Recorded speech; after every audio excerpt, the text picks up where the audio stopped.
Roma pensó que podía humillar a una reina, y ella incendió su imperio.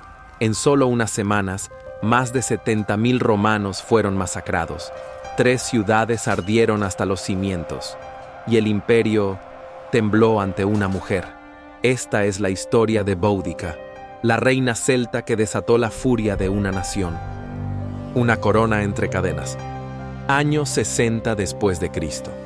La provincia romana de Britania parecía pacificada, o eso creía el gobernador romano.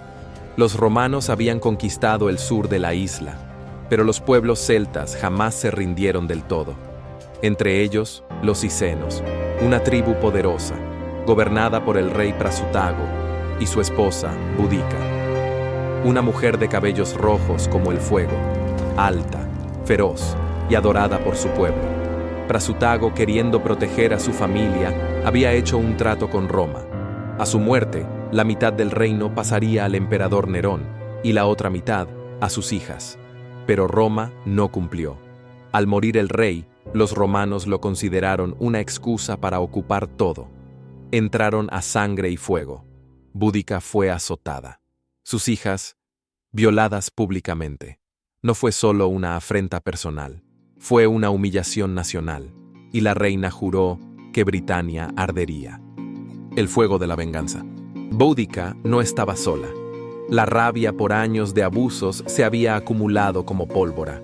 Los trinobantes, enemigos antiguos de Roma, se unieron a ella. Pronto, miles de guerreros celtas marchaban bajo su estandarte. No era solo una rebelión, era una guerra santa. En sus discursos, Boudica prometía liberación. Hablaba de dioses ancestrales, de justicia, de venganza. La ira se volvió contagiosa. Primera parada, Camulodunum, la actual Colchester, la primera colonia romana en Britania, la capital imperial. Los ciudadanos romanos ni siquiera tenían murallas. Confiaban en el poder de Roma. Grave error. Los celtas destruyeron la ciudad, incendiaron templos y masacraron sin piedad. Ningún romano fue perdonado.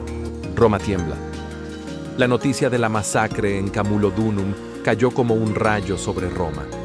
Pero para los romanos aún era una chispa aislada, un simple brote de barbarie que pronto sería aplastado. Se equivocaban. Boudica no era una rebelde local. Era un huracán que se avecinaba. Tras arrasar Camulodunum, la reina no se detuvo. Se movió con velocidad devastadora, como si los dioses celtas empujaran cada paso de su ejército. Objetivo: Londinium, la ciudad comercial más importante de Britania, joven, vibrante y mal protegida. El gobernador romano Suetonio Paulino, veterano de muchas campañas, se encontraba al oeste, en la isla de Mona, el corazón espiritual de los druidas, tratando de extinguir las últimas brasas del paganismo celta. Al enterarse del alzamiento, emprendió una marcha forzada hacia el sureste, pero sabía que no llegaría a tiempo para salvar Londinium. Cuando Paulino entró a la ciudad, evaluó la situación y tomó una decisión brutal. No podemos defenderla. Ordenó evacuar a los ciudadanos romanos y retirarse. Muchos no quisieron dejar sus hogares. Creían que Roma no los abandonaría.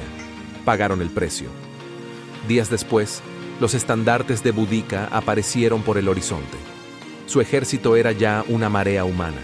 Icenos, trinobantes, celtas de otras tribus, mujeres, ancianos, incluso esclavos liberados. Todos compartían un deseo ardiente: destruir Roma. Londinium fue tomada en un solo día. Las casas fueron saqueadas, los templos profanados, las familias romanas aniquiladas. Se han hallado capas de ceniza en los estratos arqueológicos de Londres, un testimonio silencioso del incendio que devoró la ciudad. Espadas dobladas, monedas partidas, esqueletos calcinados. Los arqueólogos lo llaman la capa de destrucción de Boudica. Y aún no era suficiente. El ejército rebelde siguió su avance hacia el norte, hacia Verulamium, actual St. Albans. Otra ciudad próspera, con teatros, baños, mercados, también fue destruida. Las masacres seguían el mismo patrón. Rituales antes de la matanza, sacrificios a los dioses celtas, gritos de victoria y fuego, mucho fuego. Las crónicas romanas describen horrores. Mujeres romanas empaladas, nobles atados a altares, niños lanzados al fuego. ¿Exageración imperial o venganza real? Nunca lo sabremos del todo. Pero lo cierto es que Roma, por primera vez, dudó. El mismísimo emperador Nerón consideró abandonar la provincia. Los refuerzos no llegarían a tiempo.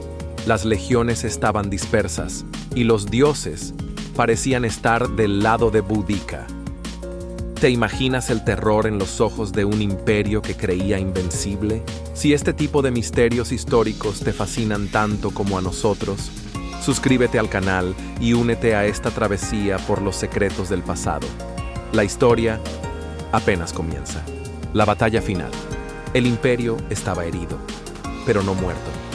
Tras la masacre en Verulamium, el ejército rebelde de Boudica marchaba invencible, devorando ciudades, arrasando fortalezas.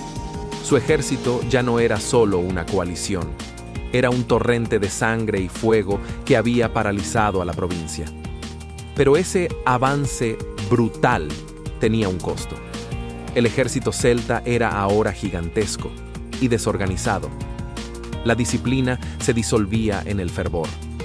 Los carros de guerra se volvían pesados con botines. Los guerreros discutían por el liderazgo. Muchos creían que ya habían ganado. Y ahí, en ese punto exacto, Roma contraatacó. Suetonio Paulino había reunido lo que pudo. 10.000 legionarios experimentados, endurecidos por años de campañas en Germania y Galia. Eligió el lugar de forma meticulosa. Una garganta estrecha, flanqueada por bosques, con una colina a sus espaldas. Allí, el número de enemigos no importaría. Boudica, por su parte, se sentía invencible. Sus espías le informaron que Paulino tenía menos tropas, mucho menos. Ella confiaba en sus números, más de 100.000 combatientes, según las fuentes romanas. Junto a los guerreros marchaban mujeres, niños y ancianos, en carros que rodeaban el campo de batalla, como si fueran a presenciar un espectáculo glorioso. Error fatal. La batalla comenzó con una carga frontal de los celtas. Un mar de cuerpos y lanzas descendió sobre las legiones, pero los romanos no se movieron. Se mantuvieron firmes, como una muralla de acero, pilum tras pilum, lanzados con precisión quirúrgica. Los celtas caían antes siquiera de tocar los escudos. Y cuando estuvieron cerca, Suetonio dio la orden. Los legionarios avanzaron en formación de cuña, una punta de lanza humana que cortó a través de las hordas como cuchilla ardiente. Los celtas intentaron retroceder, pero los carros y espectadores bloqueaban su retirada. Era una trampa sin quererlo. Fue una carnicería. Las crónicas hablan de más de 80.000 celtas muertos. Los romanos perdieron apenas unos cientos. Boudica, que había observado la batalla desde su carro de guerra, entendió que todo había acabado. Su ejército había sido aniquilado, su causa destruida. La batalla estaba perdida, pero el destino de Boudica permanece envuelto en niebla. Los romanos nunca la capturaron. No hubo desfile, ni ejecución, ni cadenas. Las fuentes antiguas, como Tácito, dicen que, tras ver su mundo caer, Boudica se envenenó, junto a sus hijas, para evitar el deshonor. Otros sugieren que desapareció entre los suyos, sepultada en secreto en un lugar sagrado jamás revelado. Nunca se encontró su cuerpo, nunca su tumba, y así nació la leyenda. Con el tiempo, su nombre fue enterrado por Roma, pero no por el pueblo. Durante siglos, las historias de una reina que desafió a un imperio sobrevivieron en susurros, en canciones antiguas, en la memoria celta. Y cuando Inglaterra enfrentó su propia guerra contra otro imperio, el nazismo, Winston Churchill evocó su espíritu como símbolo nacional. Hoy, su estatua en Westminster, sobre un carro de guerra, observa el Parlamento británico, una ironía viva. la reina que quiso destruir un imperio, se convirtió en el alma de otro. ¿Crees que Boudica fue una heroína trágica o una vengadora despiadada? Comenta tu opinión. Queremos saber si este tipo de historias también te hacen reflexionar como a nosotros. Y si aún no lo has hecho, suscríbete, activa la campana y acompáñanos en la próxima historia que Roma preferiría enterrar. En la historia oficial, Roma siempre gana. Pero a veces, una reina, una sola mujer, puede hacer temblar hasta el imperio más poderoso del mundo. Boudica no fue solo una reina, fue una tempestad, una llama que, aunque apagada, aún arde en la oscuridad de la historia.